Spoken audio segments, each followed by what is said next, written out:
중간 지점에서 이제 돌아서 다시 이제 들어오는 후반전을 하지 않습니까? 그렇죠. 오늘이 바로 이제 후반전이 시작되는 그 날입니다.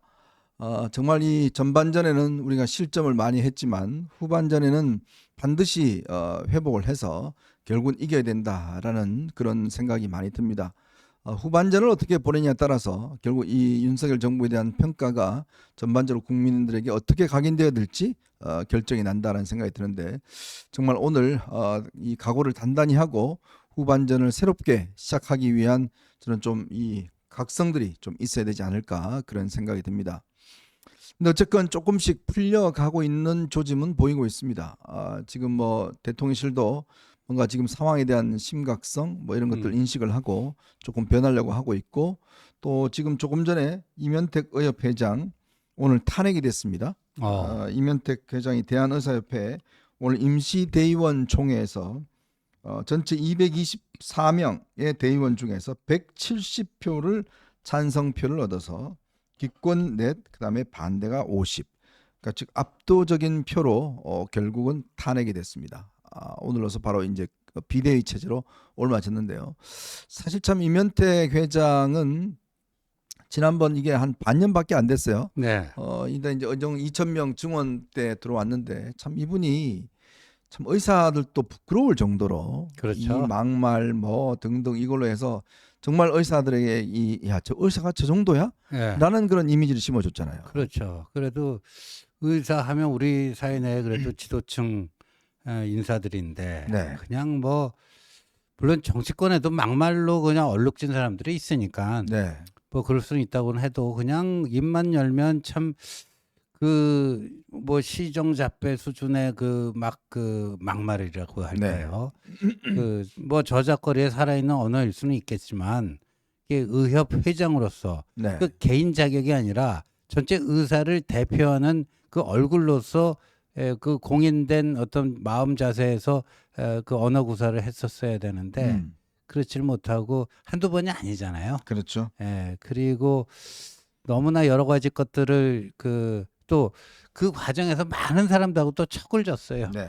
척을 지고 그래서 의료계의 위상을 또 의사들의 어떤 사회적 평가를 현저하게 좀 평가절하시키는 그런 과오가 있기 때문에 저렇게 6개월 만에 이렇게 된 것 같은데 근데 저게요 또 어떻게 보면 내일 여야 의정 중에 내일 또 발족하죠. 야당이 지금 뭐 전공의가 참석해야지만 자기들도 들어오겠다 해서 일단 여의정 3자가 출범을 하는데 그 의료계에서는 대한의사회와 그다음에 KAMC 네. 전국의과대학협의회 거기 두 군데 단체가 그 참여를 했는데 지금 오늘 저 이면택 그 씨가 그 탄핵이 됐잖아요. 네. 이제 비대위가 구성되고 뭐 새로운 집행부가 이제 조만간 선출될 텐데 비대위 구성의 주요 멤버들 그 예상되는 멤버들이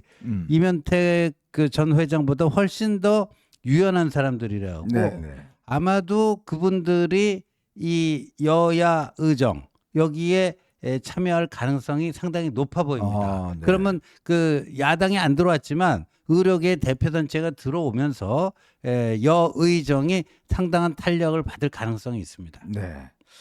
어쨌건 참 뭐 그래도 참 제가 이면택 회장 이분의 그 말을 보면서 이게 참 어떤 집단이든지요 그 대표하는 사람의 언행이 그 집단 전체를 상당히 욕먹이면 이 정말 곤란하거든요. 그렇죠. 그럴 경우 국민들의 어떤 이미지도 좋지 않고 그래서 아마 이분은 오래 가지 못할 것이다라는 생각을 했었는데 드디어 뭐 오늘 탄핵이 됐습니다. 뭐 또 뭐 다른 이야기지만 요즘 보면 일부 유튜버들이 보면 저는 참 그런 생각이 들어요.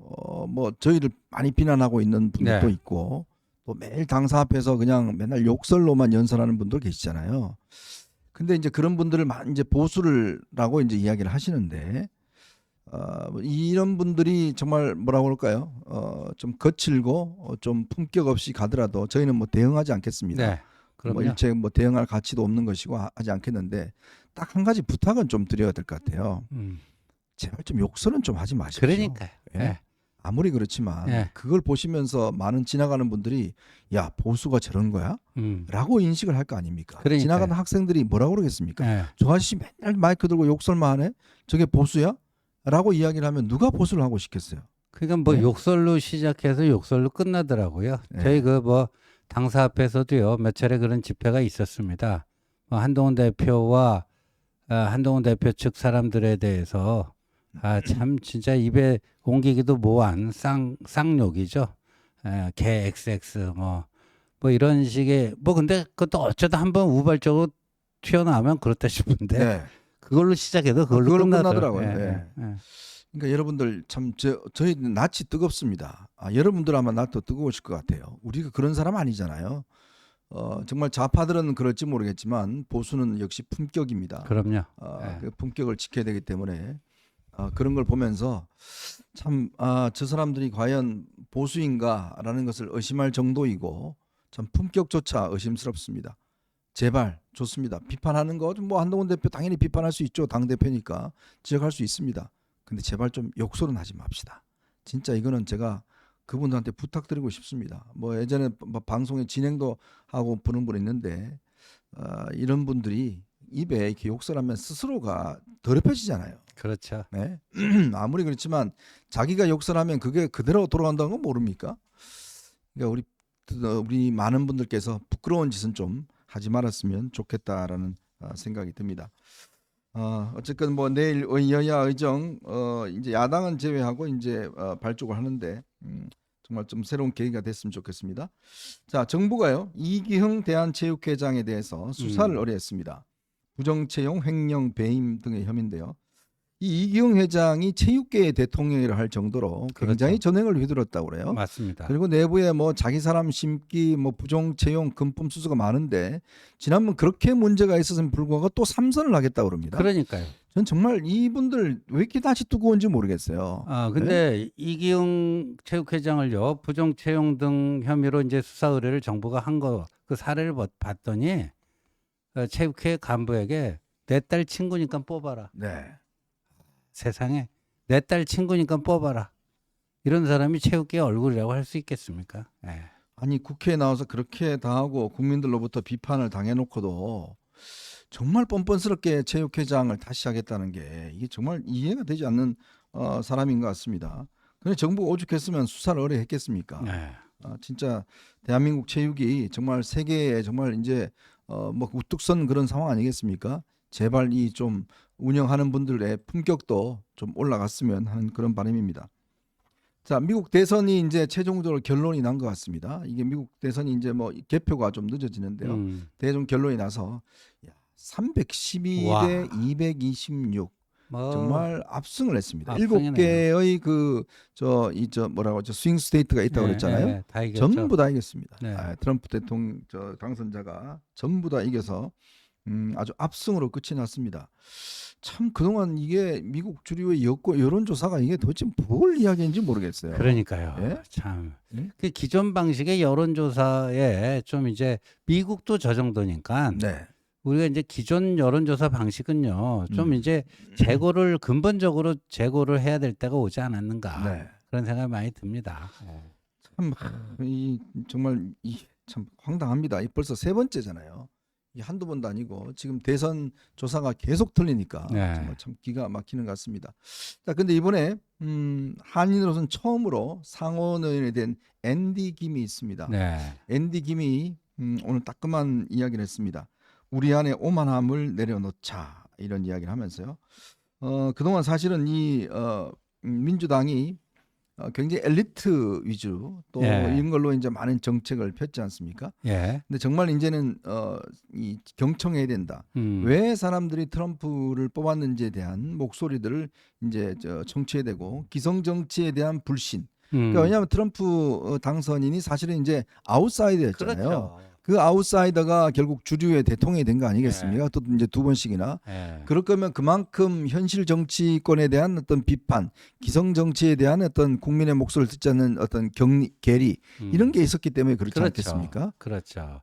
그러니까 그런 점에서 우리도 이제 우리 정치에 시사하는 바가 굉장히 큽니다. 그러니까 네. 트럼프는 지금 현종님 뭐 얘기하신 것처럼 원래 공화당 내에서도 이단화였잖아요. 네. 공화당 주류가 아닙니다. 근데 그 이제 8년 전 그 공화당 대선 후보 경선에 처음에 그냥 뭐 13명 후보 중에 한 명이었고 네, 맞아요. 저 사람이 뭐 저 부동산 뭐 해갖고 돈 좀 벌었는데 과연 뭐가 되겠느냐 별로 주목을 못 받았는데 어떻게 보면 그 러스트벨트의 백인 노동자들 실직한 그런 네. 사람들의 마음을 묘하게 잡는 뭐 그거부터 시작해갖고 이제 불법 이민 뭐 등등 뭐 해가지고 이런 걸 잘 치고 나가서 그게 이제 대중의 그 어떻게 보면 그 아쉬워하는 그거를 잘 이렇게 어루만져 준 거죠. 네. 그래서 그걸 이제 넘어선 건데 이게 요번에도 좀 비슷하죠. 바이든이 뭐 어쩌고 저쩌고 경제 성적표가 좋다 못다 하는데 실제 그렇지가 않은 거 아닙니까? 그렇죠. 체감하는 것들은. 그러니까 우리도 결국 이 물가 상승한 과정에서 이긴 여당 없다. 최근에 나타난 성적표 아닙니까? 네. 세계 어느 나라를 막론하건 그런 건 잘 봐야 될 것 같습니다. 네. 자, 이게 이제 이렇게 미국 사회도 아마 많은 분들도 미국이라는 나라가 점점 격차가 심해지고 어려워지니까 결국 이제 그 목소리, 그러니까 이제 가진 분들이 나만 잘 살면 돼라는 그런 성향들을 많이 가지고 있잖아요. 근데 이제 다 함께 잘 살지 않으면 아마 정치권도 이렇게 지지를 받기가 어려울 것 같습니다. 지금 사실은 우리 사회도 굉장히 이제 격차가 심각해졌습니다. 점점 세대 간의 격차도 많아졌고요. 또 빈부 격차도 꽤 많아졌습니다. 이걸 과연 어떻게 극복할 것인가? 그러니까 이재명이 이제 먹사니즘을 내세웠잖아요. 네. 오늘 보니까 이재명이 트럼프 시대에는 윤 대통령보다 자기하고 더 맞을 것 같다.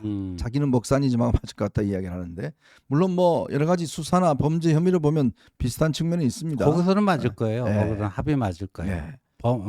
범죄자. 네. 거기는 케미가 맞을 것 같습니다. 자, 그런데 과연 국민들에게 그렇게 호소력이 있을까라는 그런 생각이 드는데 어쨌건 지금 시대는 옛날에 성장하던 시대와는 달리 지금은 이제 성장이 멈춰지고 분배가 중요해지는 그런 사회가 되어버렸습니다. 그렇죠. 그렇기 때문에 골고루 많은 사람들이 잘 살 수 있도록 격차가 없어지도록 하는 거 저는 이게 앞으로 아마 다음 대선에서는 꽤 중요한 화두가 되지 않을까 그런 생각을 하기 때문에 우리 보수 진영에서도 정말 이 격차 해소 다 함께 잘 사는 문제 이런 문제에 좀 더 관심을 가지고 네. 좀 더 이게 국민의 민생을 챙기는 이런 모습들을 보여줘야 될 것 같습니다. 정치적으로 뭐 미국에서 올바름주의, 뭐 PC주의라고 그러죠. 그게 너무 민주당이 이제 그걸 하다 보니까 이제 좀 국민들로부터 멀어졌던 그런 측면들이 분명히 있는 것 같습니다. 이번 선거는 어찌 보면 그 민주당이 오랜 세월 그 유지해온 그 PC주의에 대한 뭐 PC주의의 패배, 네. 뭐 그런 평가도 가능할 것 같습니다. 네. 자, 이게 우리가 반면교사를 해야 돼요. 정말 유능한 사람들은 남의 걸 가지고 우리가 배워야 됩니다. 그런 것들을 우리가 좀 교훈으로 삼아야 되겠다라는 생각이 듭니다. 자, 오늘